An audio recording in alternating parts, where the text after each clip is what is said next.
యో ఏందిదా మౌ నేను పనికి పోనమా. పక్కింటి రామయ్య కొడుకు వినాదం చూసి నేర్చుకోరా. తాగుడు అలవాట్లేదు, బాగా చదువుతాడు, తల్లిదండ్రులు గౌరవిస్తాడు, ఏదో ఒక పనికి పోయి కుటుంబాన్ని పోయిస్తాడు. ఏదైనా పనికి పోరా ఎదవా. ఈ నెట్ని వదిలేస్తే మనకే నష్టం.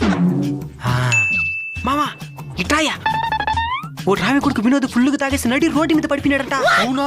అవునంట వింధ్యా. ఆ తర్వాత ఎవ్వరు తెలియకుండా ఇంటికి తీసుకొచ్చుకున్నారంట. సరే నువ్వు ఇంటికి పో. ఈ డాడీ దగ్గర ఒక 10 మందికని చెప్పేశాడు.